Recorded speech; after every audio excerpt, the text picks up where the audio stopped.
everyone, and welcome to Pro MFG Technology Leadership Think Tank powered by Nanoprecise Sci Corp. I'm Ramya from Pro MFG Media. We are a manufacturing focused media company, and our engagements and platform focus on connecting, collaborating, and transforming the manufacturing sector.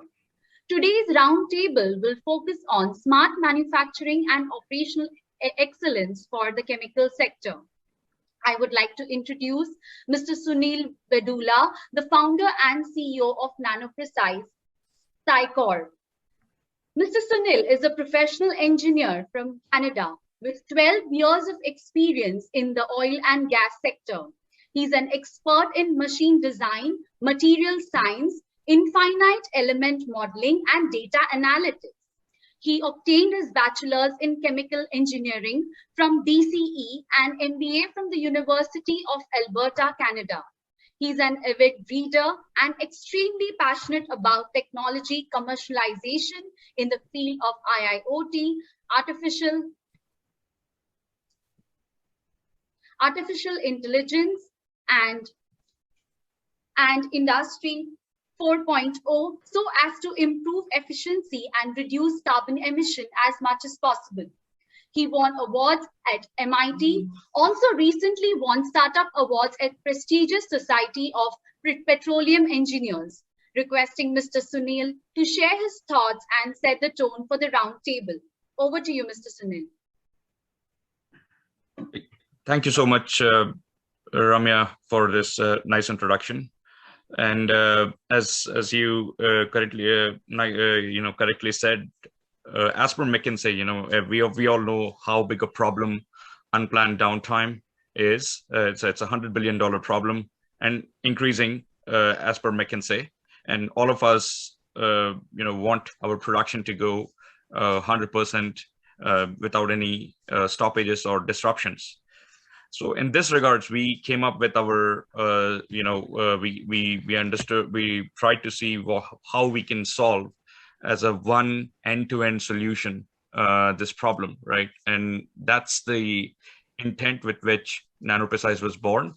And we thought that it's not about just a hardware or a software, but rather a complete solution of which a hardware and a software is a part of.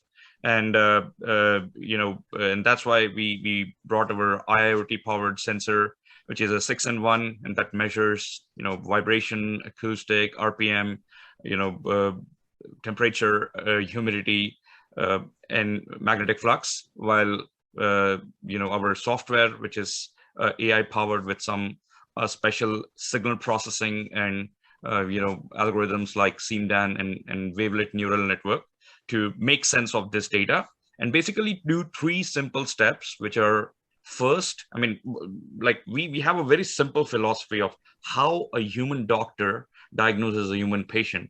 First step, anomaly detection. Second step is fault characterization, like to diagnose what is the problem. And then the third is predict the remaining time to failure based on that fault mode. So this is exactly what we are doing. And we would love to learn from the leaders that are present here, how they are doing, because I'm sure that everybody wants to be a doctor for their machines and diagnose before the machines, empower the machines to tell themselves when they are going to face a problem. And we would love to hear from there and see how we can learn and improve our solution, or maybe help them to complement their operations with our solution. Thank you, Mr. Sunil, for setting the tone for the roundtable discussion today.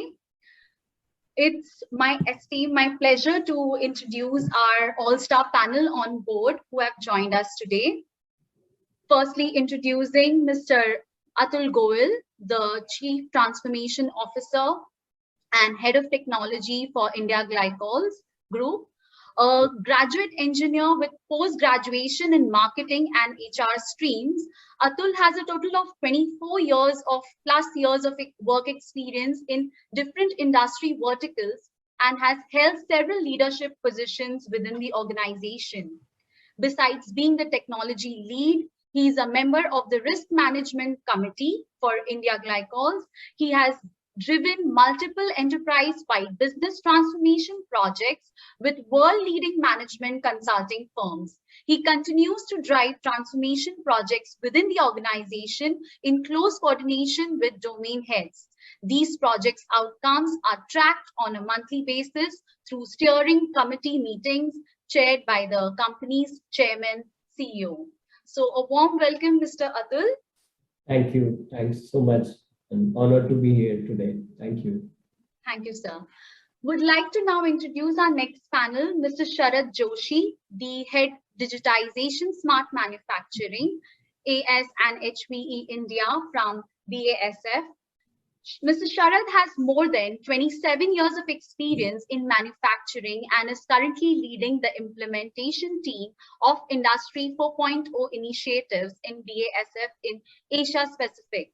His expertise include project management, smart manufacturing initiatives, and electrical and instrumentation. A very warm welcome to you, Mr. Sharad. Thank you for joining us today.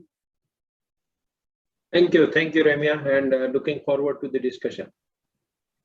Now I would like to introduce Mr. Pankaj Srivastava, the Head IT of Gujarat Fluorochemicals. Mr. Pankaj is currently the Head IT at Gujarat Fluorochemicals Limited, a part of a 3 billion Inox group of companies.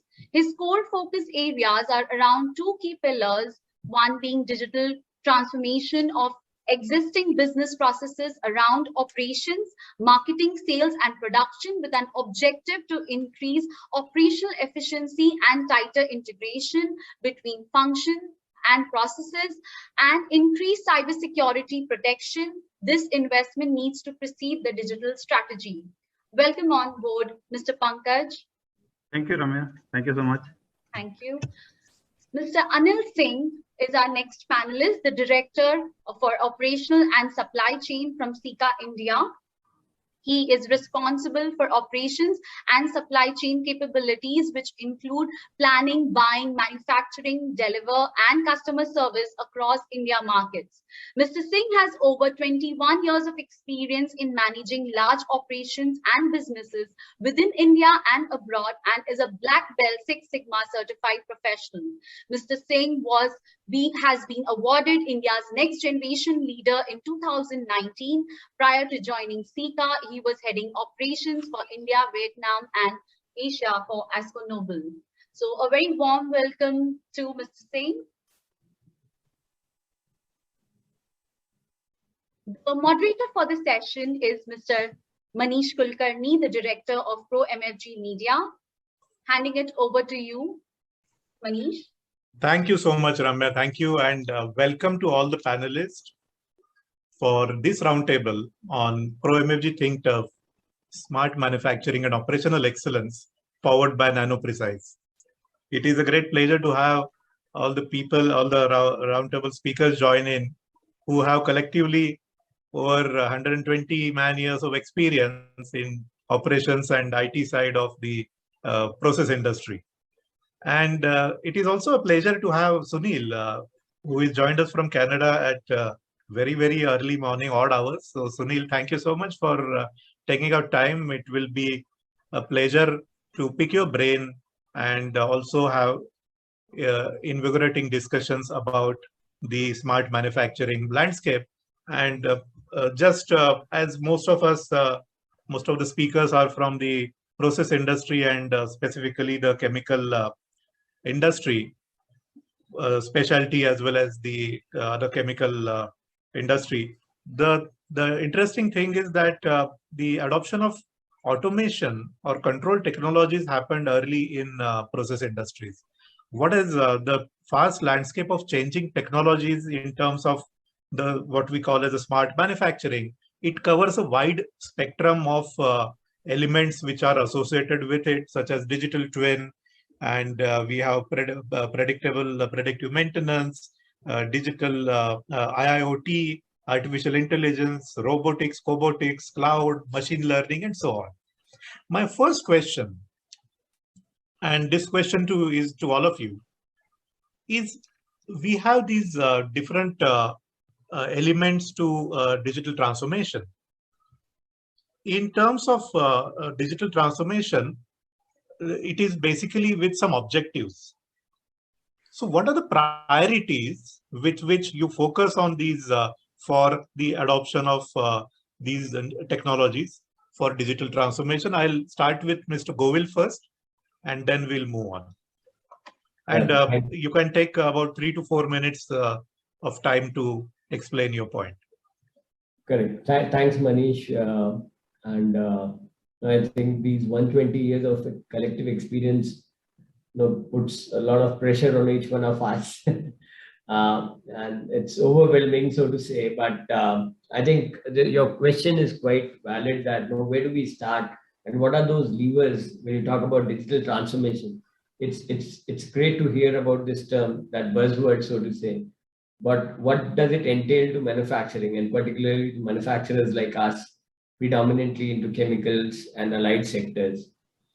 So I would say, when we talk about digitalization, and I'm not talking about digitization, when we talk about digitalization, which is a component of a digital transformation journey. So one is, of course, you look at levers around improving profitability. And how do you improve profitability? This could be around how do you make sure that you drive far efficient operations in terms of improving batch cycle times, improving turnaround times, okay, and maybe reducing wastage. And of course, in particularly in chemicals, petrochemicals, and such industries, human safety, okay, workplace safety is another area which also is now extremely important and is being taken care through these digital tools, so to say. So as I said, profitability improvement, because ultimately you have to get the leadership interested in funding a project, and that can only happen if you show some moolah on the table. It can't be that it's just that you have some grand thoughts and a grand vision that let's do this, let's do that. Because if you were to invest in some technology, you need to have some kind of an ROI. And that ROI need not be tangible at all times, but at least it should qualify into either a tangible or an intangible pitch, which the office of the CFO would be keen to then finance, and then only the whole journey starts.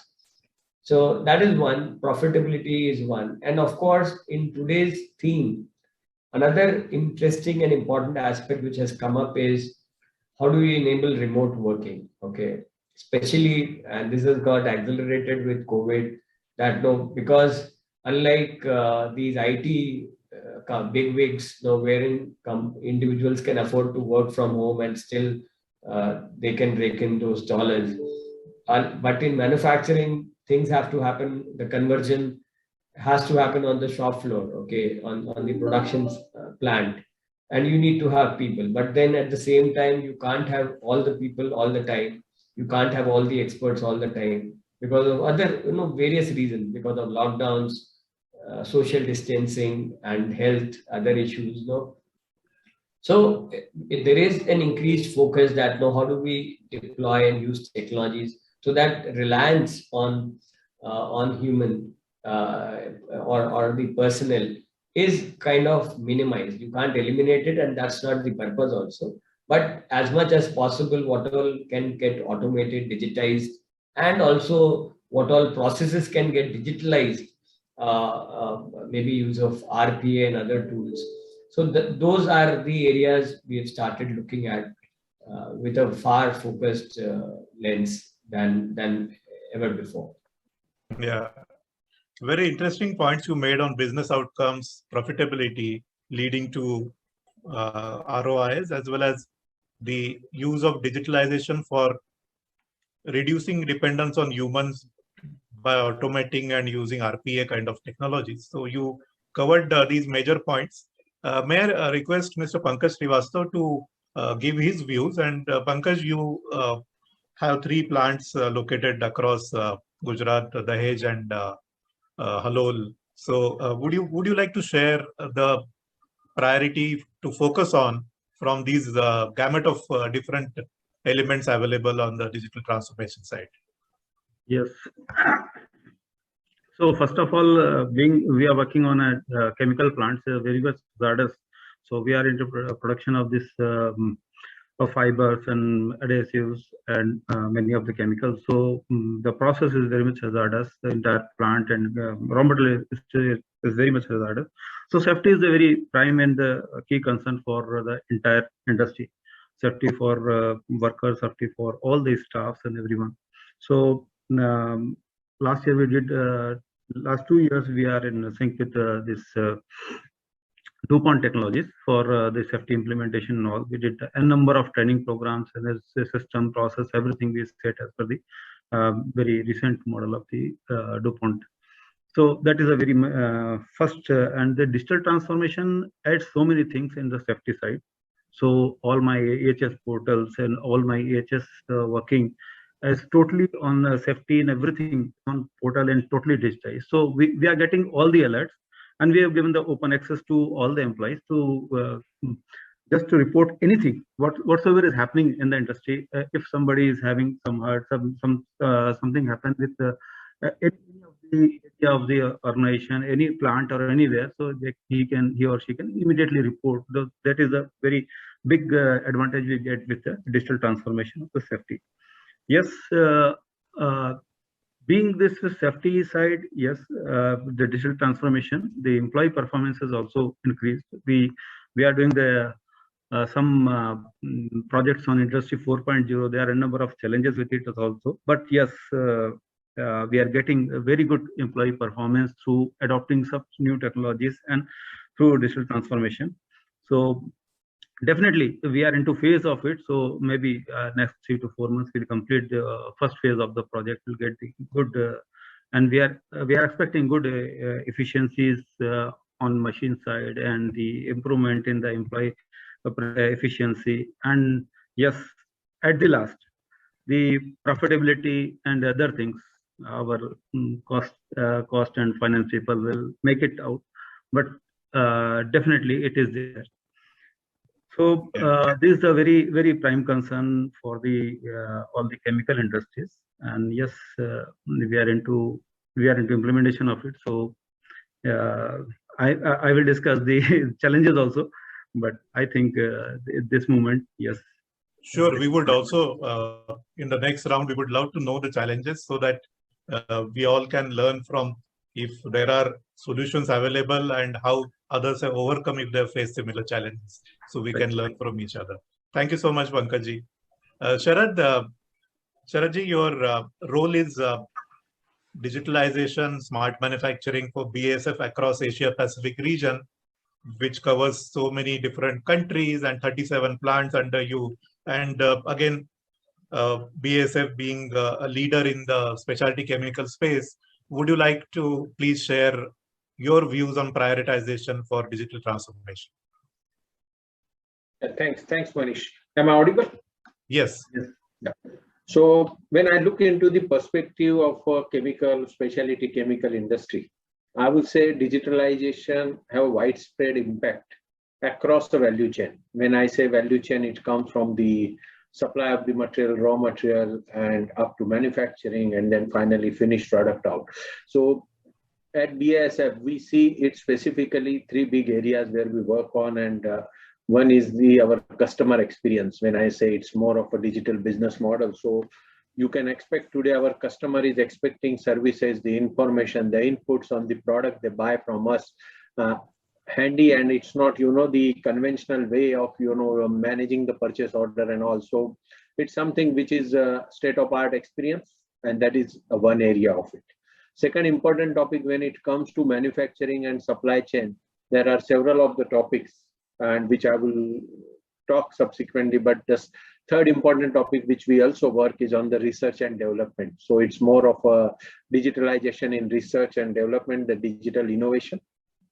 Coming back to manufacturing, the focus area today, if I have to name a few, what we need to start with is one of the important areas is the efficiency. So one of area where we look for an efficiency improvement in terms of the workforce efficiency, the work process efficiency. Second important area is about the reliability and availability of the plant. So several of the digital solution in terms of machine learning, the predictive maintenance, plant availability, how can you work on and how can you improve that? That is another important aspect or milestone into that. Third, and important, rather I would say one of the most important for us is a EHS and environment, health, safety, where definitely key focus area, how can we ensure, how can we raise a performance of our EHS day by day? How can we work safely? We can send our workforce safely at home at the end of the day. And that is something very important, and various projects are being driven into that category. I'm coming to the last point, and I will say one of the important point, and we all need to work on, and we call it as a data to value. So when it comes to the digitalization, one of the important aspects, we all are generating huge amount of data in the plant, be it a process data, be it workflow related information, be it a maintenance data, the engineering data. What is important today, we really have to look back how we effectively utilize this data for our decision making. And that is something which is very important for us. So I will put all these, the manufacturing applications, or rather into this 4 category. Most of our projects are falling under these 4 categories, and we take it forward based on the priority of the plant. So it's not necessary that any one of that is a priority across organization, no. And as you said, Manish, like as we spread across across the globe, and in my perspective, when I look into, it's almost 9 countries across region. Each country have a different priority. Some of them have a specific need of EHS. Some of the other countries have a need of reliability, workforce efficiency, maybe some of the topic. So it varies from plant to plant, and I don't put it as a kind of prototype where we want to run all the solution in a sequential manner. It has to be kind of very custom solution based on the need of the plant. So it has to be driven by the need of the plant. At the end of the day, we have to see that what value it adds to organization, and we don't end up doing digitalization for sake of doing it, but we do it at the end of day for adding certain value to organization. So these are the key areas what we observe, and that is the way we trigger or drive the digitalization within organization. Yeah. Sharatji, thank you so much. You made a very interesting point on customer experience and across the value chain. So it is business experience, because you have other stakeholders on the other side, like vendors and partners. You actually made a very interesting point about how across the value chain it can benefit, and specifically to manufacturing. You mentioned about productivity of workforce as well as asset availability and asset reliability for the operations of your kind. I mean, chemical industry. It's so important. And what is the value of the data set? That's another important point which we will take up for the next round of questions, is the value of data and how data into insights can help really, and how it is helping, and what are the challenges companies face. Customized solutions for each thing is very important, rather than painting with the same brush, because each plant will have its own legacy. So it's a good point as well, Sharatji. Anilji, before I ask the same question to you, I came across a very interesting definition of what is digital transformation. And DT, digital transformation, someone said is equal to CT, control technology, plus OT, operational technology, plus IT. So it's integration of all things that are happening on the shop floor and integrating it to your IT ERP systems to drive value across this of the data which is getting generated. Now coming to Anilji, you have worked both in India and abroad in the similar sector for so many years. From your viewpoint and from your experience, what are some of the prioritization metrics you look at for digital transformation initiatives? Yeah, thank you, Manishji. Once again, good afternoon, and I am really delighted. Please hold the mic closer to you, slightly. Yeah. Is it better now? Yeah. Yeah, it's better. Yeah, so thanks, Manishji, for putting forward a very interesting topic, and thanks to other panel speakers on the respective topics. And yes, Manishji, this is really very important that if we are talking about the KPI or the areas which needs to be focused in this journey of digital transformation, I feel that going forward, the importance would be of the operations excellence. And why this is important, if we see, as mentioned by Sharadji, that each plant have different complexity. But I feel within the same plant also, just to add, the complexity is increasing day by day with the various processes requirement or even the input data which has to be converted into a relevant output. I will just give an example because since we are talking of digitalization, a lot of data are getting generated day by day. But important point would be that how we take this data means converting this data into statistical platform, and also to realize with the shop floor employees or the people who are working on the ground with the practical problems correlation, because most of the time this statistical problem has to be converted into the practical problem, and then we need to get the practical solution, and finally the loop has to be closed with the statistical solution. Then only I think this data relevance or the digitalization would be there. I know that in last 5 to 6 years, which I have seen in my previous roles as well, Unilever, AkzoNobel, and now in Sika also, the machines are there, technologies are being developed. However, we are facing challenges how to make most of it. And here, if we are talking about two things, one is that the efficiency, which primarily comes produce more with the less, or if we are talking about the productivity, produce more with the same. I think these are two different terminologies, but having a very different aspect in each and every part of the process or the supply chain, which we are talking about in the chemical industry.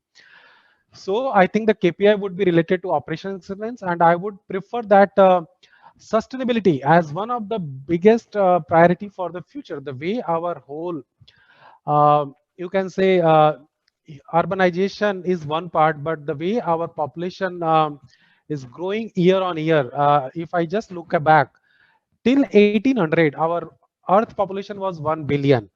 In 1920, it became just double, means 120 years, it got converted from 1 billion to 2 billion. And from 1920 onwards till now, we are close to 7.5 billion. So I think the KPIs related to sustainability, like natural resources, which are important. We are talking about a lot of renewable energy sustainability agenda. But even till now, our most of the operations or the manufacturing industry is dependent on the uh, fuels which are traditional in approach.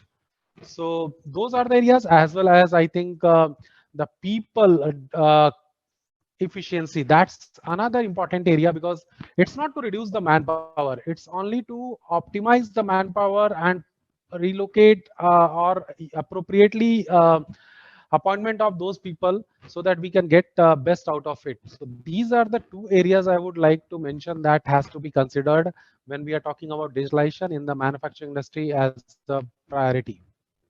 Yeah, Anilji, well said in terms of productivity. And also you mentioned about more from less and more from the same. I mean, more with the same resources, which again relates to the efficiency and productivity of the whole system. Data, converting data into relevant actionable insights for the solutions at the shop floor is an important point. And common thread in all the four speakers also was sustainability, EHS, which is safety and sustainability. I will come to Sunil now. Sunil, you interact with global companies sitting in Canada. You have customers across the globe. Would you like to share with us your experiences in terms of how organizations are looking at this prioritization for digital transformation? Sure. Thanks, Manish. And I heard responses from all the panelists, and it was very interesting and really good to see that everybody is doing something along this line. And yes, of course, see, even when you buy a car, what's the most important thing for us? For any machine, we are living in a world where there is a man and a machine. No, now we want the max out of our machines. For that, the first priority that what we work with global customers is, I will worry about the productivity, but first I want to make sure my machines are healthy. That's the first, because if they stop all of a sudden, first of all, they have these, they don't know if the spare parts are available. I mean, if they are in a desperate situation, the subcontractor charges more. If it is a custom part, you're looking at a longer lead time that you don't even have production. So they first prioritize the health, because I want to make sure that the operations are going on. At least my car should run, whether it is efficient or not, whether it is not consuming more gasoline or not. I will worry a little bit later. Okay, so that's what we are noticing. But coming after, now the health is fine, but the next step is how to make sure to tie this up to productivity in some way, so that we can justify to our management, like I'm speaking on behalf of these big manufacturing companies, to justify to our management the next a big leap in productivity or return on investment, right? And that comes when you tie the improvements you do in predictive maintenance and predictability of the health of the machines, to basically how, whether how much current consumption is happening, because you don't want a huge current consumption for a small output, right? In the same way, how much steam it is consuming, if it is in case of turbine, how much GHG emissions it is creating. So all that comes just a bit after health. So what we have seen is that people who are in companies who are in a very early phase of digital transformation, they are coming to us and straight away and say that we want to make sure our predictive maintenance is first completely solved. And those who have already have some sensors installed, they're saying, how do you make the most, as some of the panelists said, how do you make the most out of the data that we already have? We don't want to buy sensors again, right? And rightfully so, right? Provided the data quality has been vetted properly, because otherwise it's a garbage in and garbage out. And the third is type of customers who are basically saying that okay, we have everything, now we want to do productivity gains and all that. So how do you, so this is how everyone's priorities are different, because everyone is at a different stage of digital transformation. But this is what we have seen. Right. Yeah, asset health, you mentioned, Sunil, is of prime importance, and the predictive maintenance for the equipment which is running. And when we speak about chemical process manufacturing plant, it has a lot of critical equipment running, which is both rotating equipment as well as static, and mainly like gearboxes, pumps, critical application, electric motors driving these applications, and turbines. And there are so many different angles to this. And when we talk about data and its relevance, we also need to understand the parameters to be measured, because when you talk about data, chemical industry, typically process industry, has a lot of SCADA, PLCs, which are running the DCS system, distributed control system. Huge amount of data sensorization has happened and is happening at a very fast pace. The question is coming to Mr. Atul Govil, is how do you determine what kind of data is relevant? Because there is vibration, temperature, and then there are speed, and there are so many different parameters which are available for measurement. So how do you determine what kind of data is good to monitor and measure and monitor and manage? I think it's a great question, because if you talk about manufacturing, particularly, we have these control systems, the DCS, PLCs, and SCADA systems. They've been in existence for more than 25, 30 years at least. you would have other versions of these systems in yesteryears, but at least these systems have been in usage for almost 25, 30 years now, which means that there is enough and more humongous data streams which will flow, which are currently flowing in the control systems. What is different in the current theme is that these systems are till so far in isolated control rooms. Okay, you may have a boiler control room, you may have a turbine control room, you may have a process plant control room, or maybe some discrete unit, packaging unit. You would have PLCs. So these are all siloed systems till so far.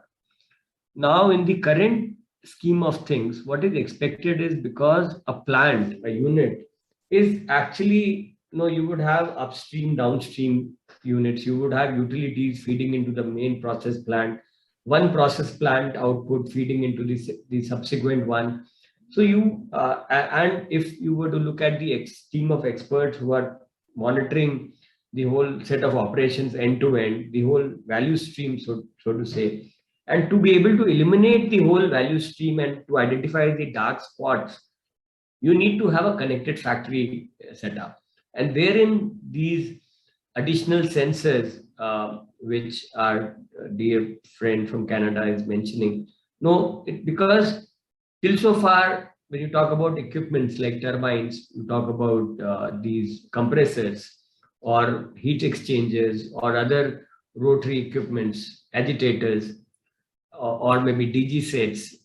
No, all of them would have some or the other sensors, but those would be performing a particular purpose.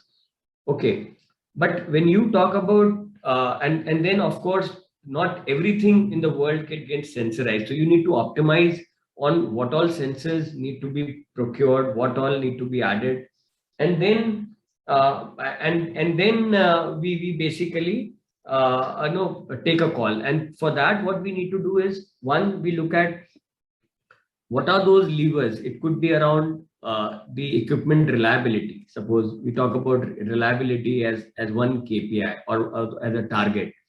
So when you talk about reliability, so you would actually basically talk about sensors like vibration sensors, because in some companies you would have vibration sensors, somebody carrying these handheld kits, monitoring the vibration on a one-off basis, on a weekly basis, or based on the checklist, but then that doesn't suffice, because vibration as a parameter and such other parameters also, they may get impacted in a fraction of a second. So now companies are realizing that if they were to actually optimally make sure that their assets are available 24/7, they need to have online systems in place, so that they would be able to track and get alerts to either stop the machine or take corrective actions at that point of time. So as I said, it's basically based on the KPIs, based on the historical problems the machine has faced and which has led to catastrophe or major breakdowns. You define those critical parameters that these would be of interest. And then of course, one is from a reliability standpoint, another is from an operational excellence, that one, after you may ensure that the system reliability related parameters are in place, then you talk about, you also talk about the safety from a safety standpoint, whether safe operations are not jeopardized. So you look at from that aspect. Then of course, then you start looking at optimizing on the energy spend. You that know how much specific energy consumption I'm actually, what is the spend on energy consumption. So all those parameters, but then you will have to, it's like a funnel. So you need to think through that what is those aspects which are hurting you the most now. And then you, based on that, you keep prioritizing your interventions, initiatives, and plan accordingly. Yeah. Atulji, thanks for these inputs, which we will take it to Mr. Anil Singh from the operational viewpoint, because these are some of the points what Atulji also mentioned are important to understand the online real-time parameters which are critical based on the KPIs or based on the historical patterns. And also there will be dark spots, what he mentioned about that, what needs to be sensitized is also important. Anilji, could you please Oh, I'm give sorry, your... Manish. I'm Yes. sorry. Actually, I've got a call from my CEO, so I'll have to maybe opt out for a moment. And if I'm able to join back, I'll immediately join back. Yeah, I Sure, just sure. rush out. Thank you so Sure, much, yeah. and Yeah, I'll try to be back. If Yeah, possible, you can join back. Yeah. yeah, sure, sure. Thank you so much. Thanks. Yeah. Yes, Anilji. Yeah, so I always believe this is the inputs which we received, and this concept machine doctor. I really love this, and reason is behind that. Yes, when we talk about our machines which are being handled by our manpower, I think this is the most important link in this operations journey or the supply chain, which can help the entire manufacturing fraternity also. And why I'm telling this, because I always feel that the data, which is the, if we can convert D for data, D for DIL, and how we can correlate this with the people who are working in the different areas. I always felt that if we are talking about data analytics and even digitalization, everything, unless this correlation is there, which can be converted into the valuable input, which I mentioned earlier also. But important point is that if we put the whole business right from the sales and marketing till the last leg, which is the distribution and customers, in this whole journey or the value chain, each and every function of the organization is going to be impacted because of this. If we don't have the integration of data with the people, because ultimately the people at the ground are supposed. So that is one area which I feel could be quite relevant. And also, since we are talking about various insights on this area, so another input would be that, again, if we talk about, for example, I will take inventory as one of the important point, which may not be directly related with the machines, but if our upstream and downstream both are getting impacted because of machines getting stopped, data is not being utilized properly, obviously those areas which are the big cost element for the whole operations are also going to be impacted. So I thought that this another associated field, which could be inventory and other stuff related to operations, should also be added with this area, so that we have a broader gamut to understand the importance of this entire discussion. Yeah. So you mentioned about integration of people, and because digital transformation to succeed, it needs a change in mindset of people as well. So that point you did mention. Pankaj, during your previous answer, you also said the challenges, and also this question on the choosing the right parameters, setting the right KPIs. Would you like to add your views and experiences, Pankaj? I think you're on mute. Yeah, sorry. So as Anilji rightly said, the asset health is very much important for the chemical industry. Like we have a number of compressors, reactors, turbines, heat exchangers, DCS, a number of things are there, motors are there. If anything fails, entire supply chain get affected. So the health of the entire industry manufacturing is very much important for everyone. So though we are having more than 30 plus SCADAs, they are collecting data on a single platform. And the data quantum is very much huge while collecting all the data and turning into the BI sort of platform, which have some sort of analytics and all. Then same way, some sort of BI prediction plus some data analytics in SAP also. We are getting some sort of predictions related to maintenance and all such things, maintenance orders, preventive, and this vibration analysis and all sort of this analysis we are getting. And according to that, we are taking downtime of the plants. And So yes, this system helps a lot for the continuity of our production operation, because once production stops, anything stops, entire supply chain get affected. My customers are the prime members for this entire journey. So if we can't fulfill our commitment on time, yes, it's a big failure for us. So the pain point here is the huge quantum of data of getting from many of the SCADAs, as rightly said, the quality of data.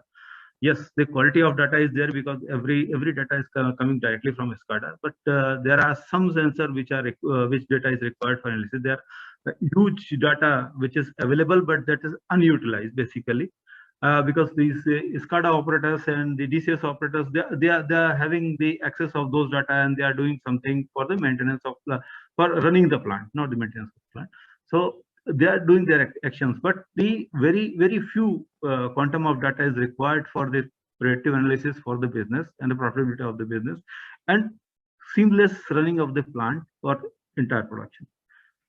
Recently, we did some exercise with some data analytics on the golden wedge sort of model, and optimize the entire things for energy efficiency level and the reliability level. Yes, those parameters are there, but the very big challenge is to have a proper mindset of the people in the organization. Why I'm saying mindset? Because the people who are connected with these sort of projects are having very little knowledge of these things. Very top people, the HODs and all, they hardly invest much of time on this sort of project. This is the biggest challenge that we are facing, and this is common across the industry. So there are not dedicated teams who has defined this sort of job. They have part of their entire profile. They are having one more profile of this sort of. So there must be a dedicated team which should work along with the IT people and those sort of transformation exercise. And the most important part is the entire business process review has to be done before doing this sort of exercises, because going for industry 4.0, going for this sort of integration and all such things, many people don't aware about the transparency of the data and where data will go, how my data will link with my customer, how my data will link with my vendor, and what is the value of such sort of. So it's a big challenge for HR also, for other people also, get the right person for the right job and right place on this transformation phase. So these are some challenges from our end.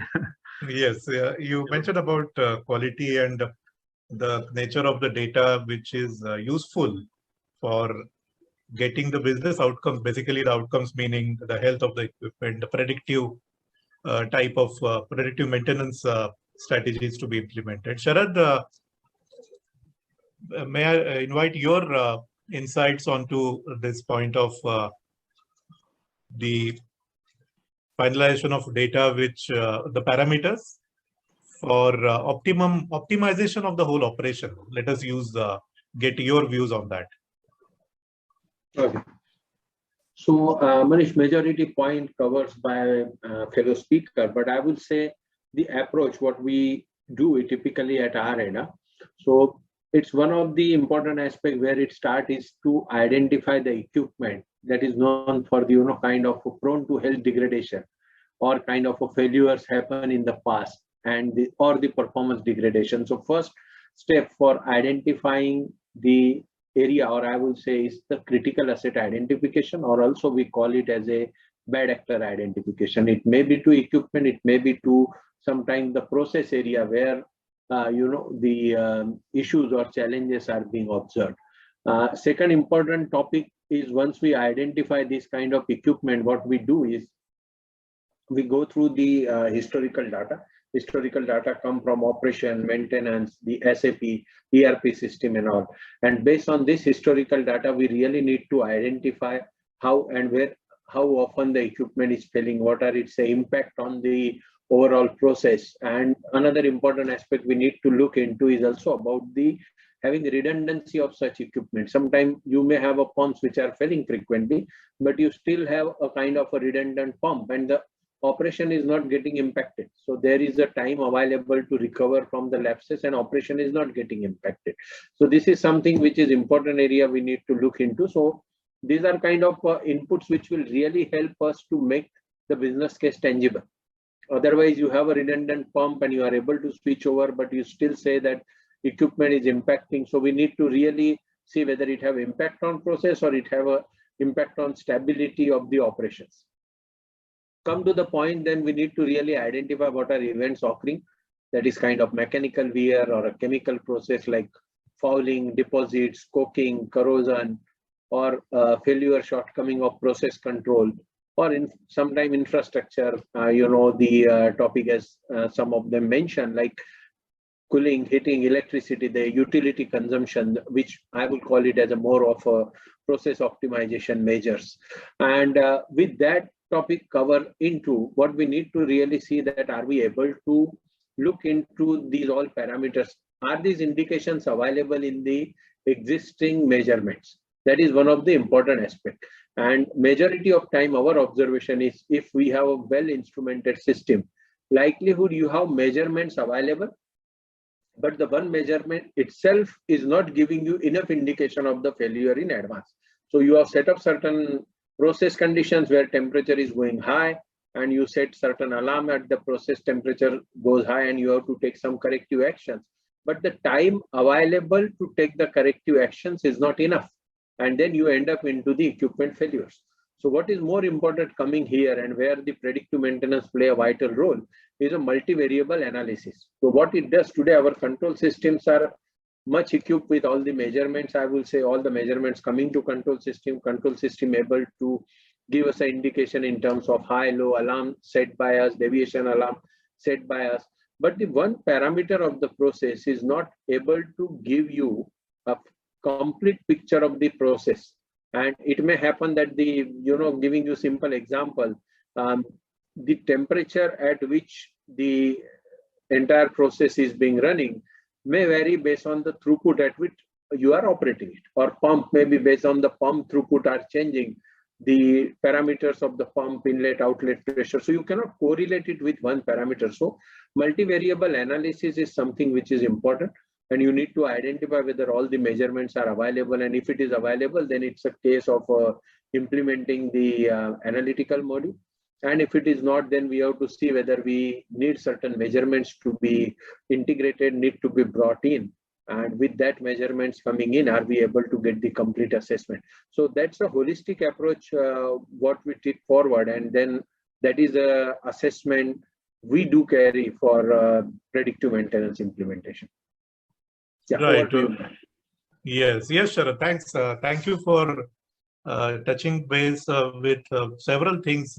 Identification of the critical nature of the equipment, whether the redundant equipment spare is available for changeover, and these are important considerations which you do. Sunil, coming back to you, and we heard from the practitioners from both from the IT and OT side.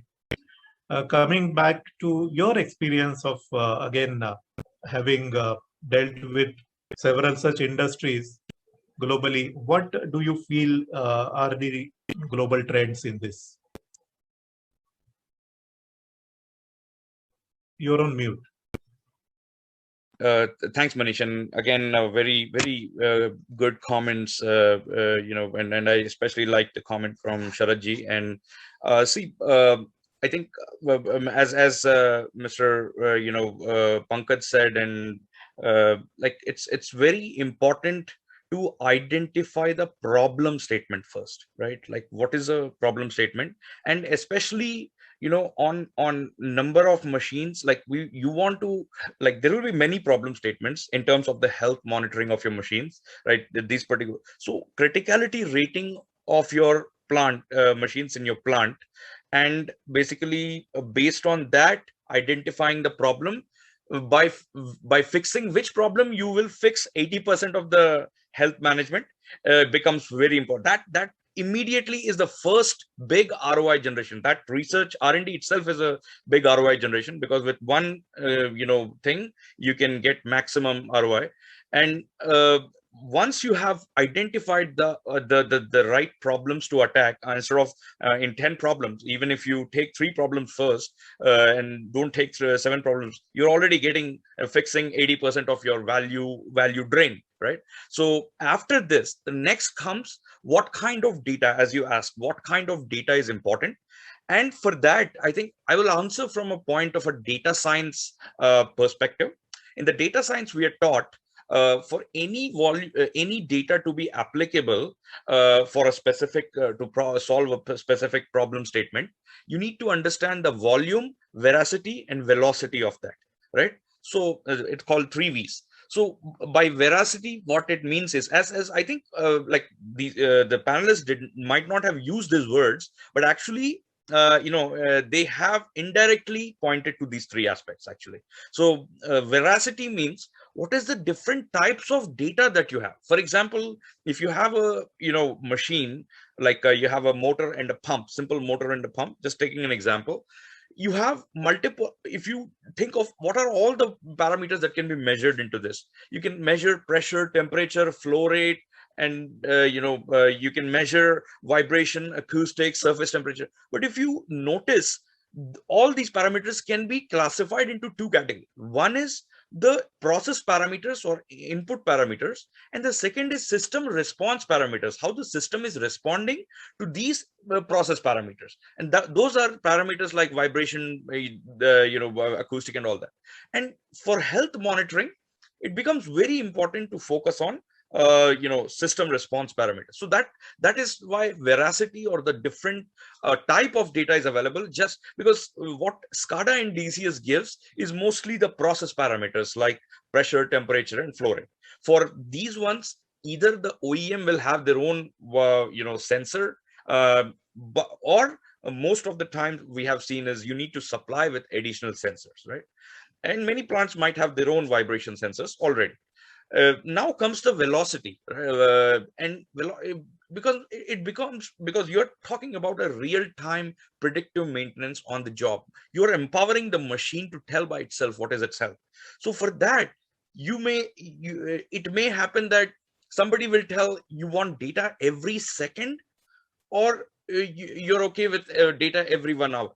So selecting this becomes really challenging, because you don't want to get into the phase of where data overhang. You have so much data that the failure is not happening at the same pace, and it becomes a lot of expensive affair to actually collect data. I have a customer in US who is paying $2 million per month just in cloud computing and data collection costs, and it is not even their equipments are not failing at the same rate. And finally it comes the volume of the data, right? How much data is really needed, and it totally depends on what is, again, like for anomaly detection, you may need a data every 1 minute or 2 minutes, the summary of the waveform data. But when it comes to something like fault determination, it can be done by getting a solid a waveform sample once every 4 hours only, right? So it totally, because what you're doing there is kind of a fingerprint matching, right? I mean, if you go to a biometric reader, all you need is just one fingerprint, and it will immediately tell that it is the fingerprint of a Manish, right? It does not need 100 or 1000 fingerprints, right? But let's say if a doctor wants to determine what is the problem, he will he wants to undergo multiple tests. So it's all depends on what's the kind of problem we're solving, and what's the analysis needed. So this is what I feel determines the data availability and applicability. Yeah. Applicability, yes. Sunil, yes, absolutely. You mentioned about identify the why, what, and how, and then the 3 V's. What you spoke about is the veracity and volume and velocity of the data. We have about 4 minutes of time left. So one quick comment in less than a minute from each of one of you is digital transformation or smart manufacturing, industry 4.0, digital factory is a journey is not a destination. And there are various stages of adopting this and adapting it to your, customizing it to your own need. My question will start with Pankaj ji is what are the real challenges in terms of achieving the ROI or scaling such projects to a larger level so that it can be replicated across the organization? So the challenges and the best ideas or practices for achieving higher ROI. Pankaj ji.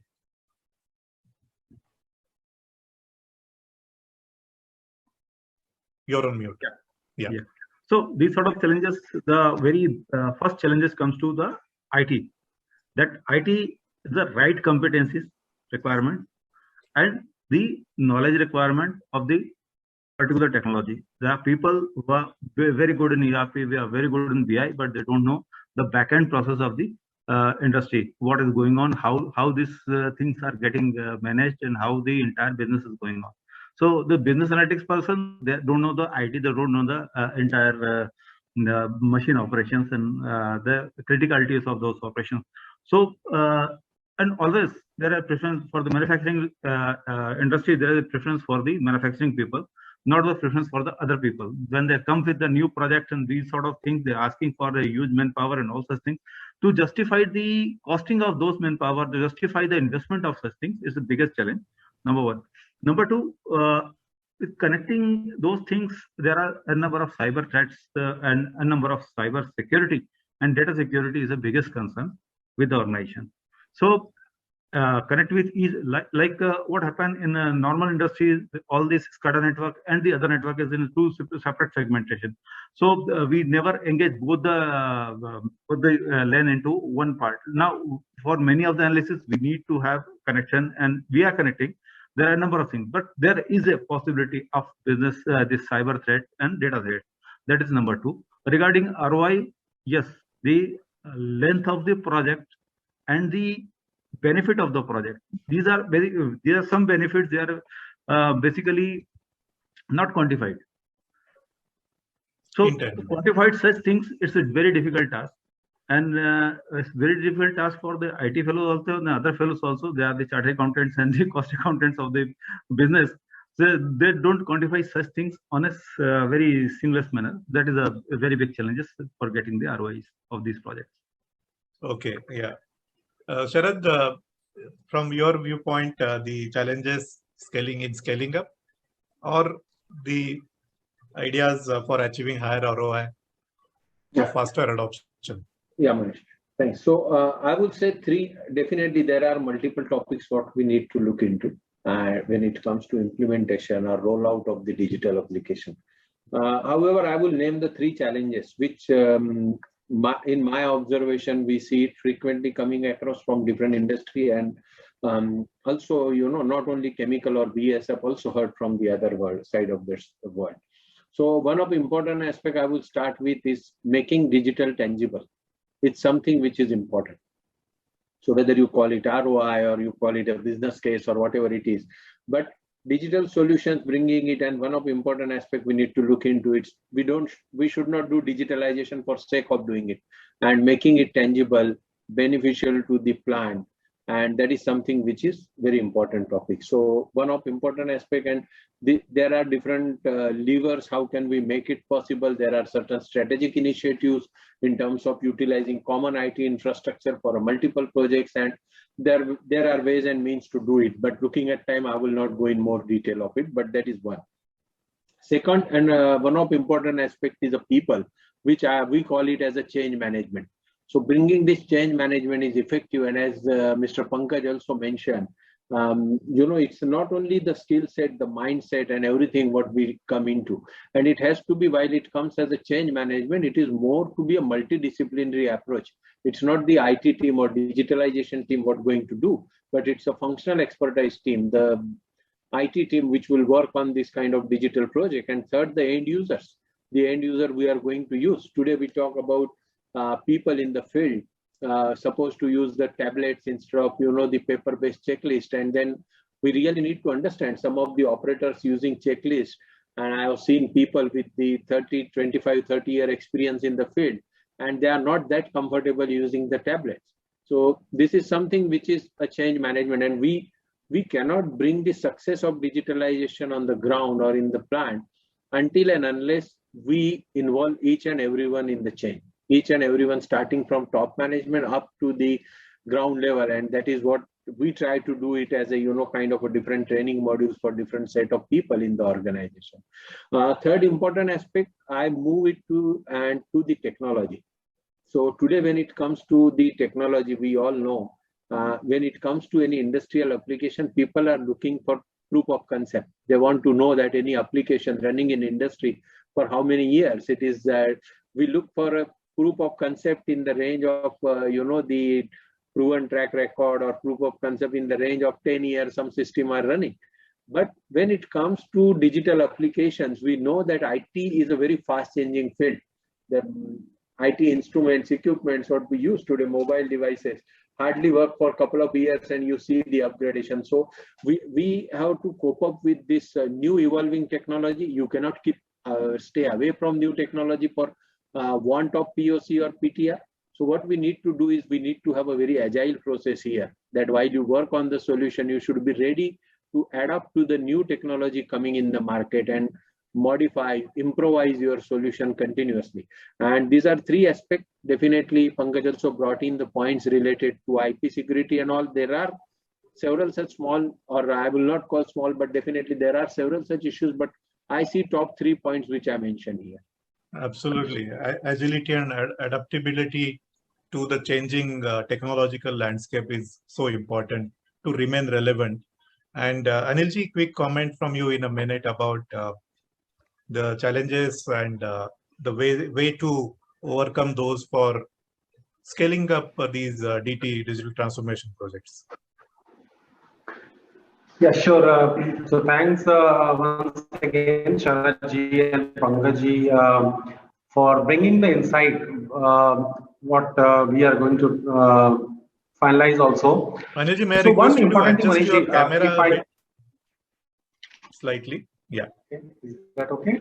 Yeah, please, go ahead. So Manishi, the relevance of the digitalization, which we talked in last couple of minutes, I heard Sharatji and Pankajji quite relevant, and I feel that the requirement would be that we are able to use the data in such a way that highlight the problem or identify the prioritization and then engage with the people to solve it, because this is very important, the way our data is coming and then prioritization and highlighting and then solving, because either another option could be that maybe after 10 years or 15 years everything is working on the artificial intelligence and automatically machines are behaving like human beings, and those integration which is going to be there. This patch of period,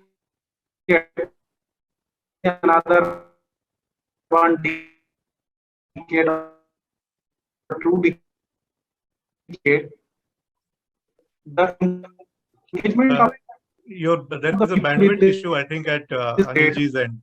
Your voice is breaking. Anilji, your voice is breaking, so we couldn't hear the complete sentence.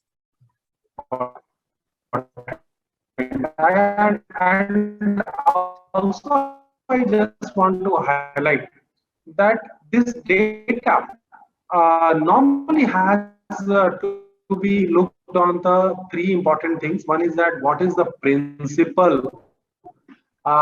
Principle, if I talk about the perspective, okay, maybe, okay. Just a minute, let me use the headphone. I think there is an issue with the network there. Am I audible now? Hello. The voice is maybe breaking. am I audible, Manish? Now is it okay? Yeah, it's okay. Maybe Ajit Singh, you can keep your camera off. Maybe bandwidth issue. Yeah. Okay. So Yeah, thanks quickly. Confirmation. The point which I was. I think there is a Yes, the point which network I was issue. telling that the date, yeah, is still not audible, Manishji. It is better now. So quickly, you can summarize in 30 seconds. Okay. Sure. So this data has to be analyzed on the principles. For example, perspective view, the way we look from a height to understand the things in more details, and also it should be real time. So these two principles, I could feel that would be required for digitalization, and also tools, the prioritization and the way we teach people. So these are two aspects for this. And last but not the steps. For example, identify where and what is required, and then finally correlate with the results. I think if we follow these principles, tools, and steps, our gap in the current process could be eliminated and we can be better in the place. That's what a summary in a time I would like to mention here. Yeah. Thanks. Yeah. Thank you, Anilji. I would request Sunil to quickly tell us. We heard, of course, the challenges and the ways they are getting addressed from the industry. Why do digital transformation projects, Sunil, get stuck in the POC or the pilot purgatory phase, and how to scale it up from your viewpoint? If you can share quickly your views. Sure, Manish. Thank you, everyone. And see, it's all starts with the problem statement, right? Like every top entrepreneur who has scaled a business to $1 billion business, right? He will tell you the same thing. Identify a problem which is solvable with the technology that you have. Second is that once you solved it, it does not need huge amount of customization to solve that problem for every different case, right? And basically you can just even a single customer has a lot of potential of that problem, right? So that's what, like, so in terms of the manufacturing plants, identify a problem that resonates with the maximum equipments, with a criticality rating of your equipments in a plant, and choose a technology that that has a good battery life and does not if you're using wireless sensors, and then it is providing enough data to give more than 95% confidence interval in fault detection, and remaining time to failure prediction. And then finally, that it should be easily, that you have enough number of equipments in your plant. So this is simple mantra for making sure scalability. And it all starts like how to avoid getting into pilot purgatory phase. Statistics, it simply, there is something called central limit theorem. What it says is, at least pick a good enough sample size to do the pilot, so that you can derive the results and for the population, right? Don't do it for just 2 or 3 equipments to see some data on the dashboard, because that's not the intent. The intent is to make sure identify the problem in a pump and predict when the failure is going to happen, right? And for this, it is important to cover at least choose a good size pilot, and make sure that you have that problem is big enough in your organization. And then once you have in this, if the success ratio is, let's say, as per you, is more than 80% or 90% or 70%, whatever it is, you're good enough to scale it up. So it all starts with how you choose the pilot. Yeah. Yes, absolutely. Very well said, Sunil. While I thank all the panelists for their time, I would invite to summarize the proceedings of this roundtable Mr. Tanmay Matre, who is the lead business and strategy at Nanoprecise Sci Corp. Tanmay is leading marketing and strategy at Nanoprecise, and he's the youngest member to be a part of the leadership team at Nanoprecise, which is a deep tech startup. Tanmay is a mechanical engineer by education and has been working in this niche area of AI-based predictive maintenance for the last several years. He is passionate about digital transformation and has been helping Fortune 500 companies and their CXOs adopt right technologies for growth. For the next 5 minutes, I would request Tanmay to summarize the proceedings and give his insights. Yeah, so thank you, Manish, for this quick introduction. It was really interesting to get views of Susaraji, Anilji, Atulji, and Pankajji. Chemical industry itself, also is a notorious industry where we see failures at different spot. It has its own requirement, right? The sensors or the solution that we use, it needs to be zone approved.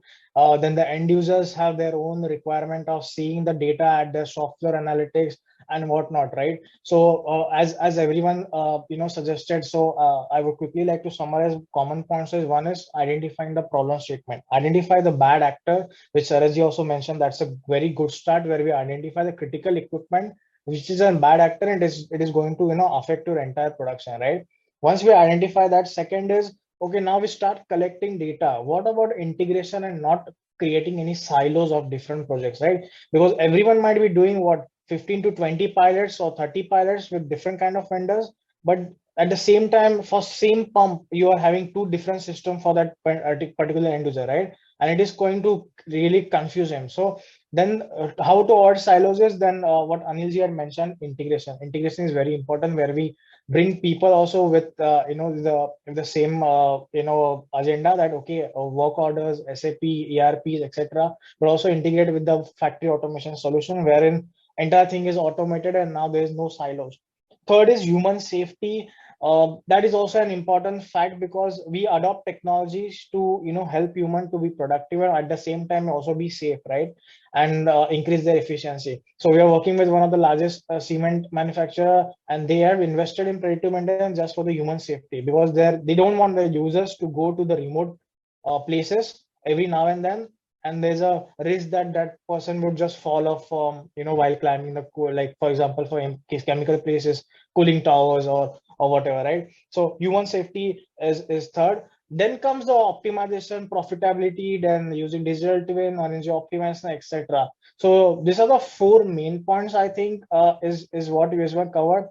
But we have somewhere missed one very important point, that is, are we providing end users what they need? And that is peace of mind, right?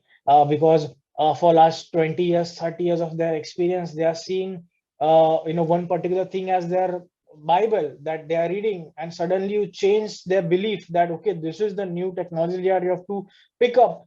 Are they having the peace of will that technology provide peace of mind, or will it hamper their sleep, right? For quick example, one of the largest petrochemical giant, there were some RTD sensors in one of the largest compressor. The moment temperature goes up, all the entire reliability team's blood pressure also goes up, right? And they have been trying to develop AI-based algorithm just based on input parameter, and their data scientists say, right, Tanmay, we don't know why the temperature is rising, and we need somebody needs to help out, right? They are just dependent on one side of the story. So entire piece is hampered. They have this technology, but it's the wrong technology, right? Again, you need to give them technology that is really going to help them scale. And that is where I would sum up the fifth point, that is peace of mind. Is that technology providing peace of mind to your end users? Because as a CXO, right, what you want is end user to ultimately use the technology. Then it makes sense to invest in that, and then the CFO will approve the fund, and then that adds to the PR and the shares value, etc., right? The entire digital transformation journey becomes fruitful. So I guess to sum up, fifth point would be the peace of mind. And yeah, that's it. And if you can let me share my screen, I can just show you one couple of slides to the panelists here, and that would sum up my summary. Hey Rupal, can you help me, allow me to share the screen? Yeah, Tanmay, you can share now. So quickly, just to mention, so as you can see, I remember 2019 I met Sarajji, and Saraj was like, if you're installing solutions in a factory like us, there will be a lot of variable parameters, like the process will be varying. For example, a pump is running at low RPM.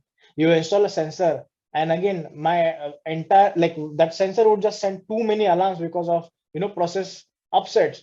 How are you going to tackle that? And I remember this statement, and once I joined Nanoprecise, I was like completely blown away with the technology that we have. So when we talk about the KPIs, yes, currently you can see we are covering all the major KPIs that are available in one sensor only. That's it. And it has all the zone certification which is required for the chemical factories, and it covers over 78% of the reliability component. Moving on to, if you say the integration part, which Anilji mentioned, right? Having the people in it. You can see with open APIs, we can automate complete system with CMSS platform or ERP. The moment your bearing is going down, it will automatic work order will be raised and inventory will be arranged in your SAP platform with our notifications. And that is how you save the entire process optimization part. And you can also integrate with your vertical stack, like your Power BI, for example, just to have overall plant visibility with open APIs. That is how completely scalable our solution is. So considering this part, it's scale with is for the chemical factories. You have LoRaWAN, you have LTE, you have Wi-Fi, all connectivity options available. You don't require any wires, extra IT infra or edge box. It's just plug, play, and piece. And this is why we are scaling with a large organization, because end users just love it. Turn on the sensor, keep on the machine. That's it. That's so simple. And then value creation, because as you told, right, ROI mangta hai. Like we need ROI to justify the use case. 36% cost saving if you compare with your handheld analyzer that somebody mentioned in the past. Reduce safety exposure, full-time monitoring of your equipment. Your shop floor guys are happy, top floor guys are happy. Reduce risk of unplanned downtime and focus technical resources. Your mechanical electrical team will not fight if it's a mechanical fault or electrical fault. Data will show it's a mechanical team's job. Please go and fix it.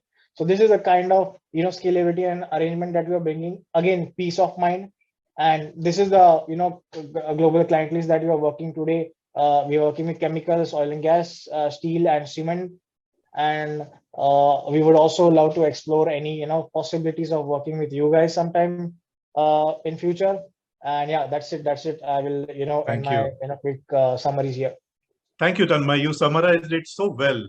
I, on behalf of Pro MFG and Nanoprecise, thank all the panelists, Atul, Sharad, Anil, and Pankaj, for joining this session, for sharing the insights. We look forward to being in touch with you to share these experiences with the manufacturing community. Pro MFG Media is a platform, knowledge sharing platform to connect and collaborate and transform the manufacturing community. And I also thank Nanoprecise team for giving us this opportunity to partner with you, and look forward to our association in future.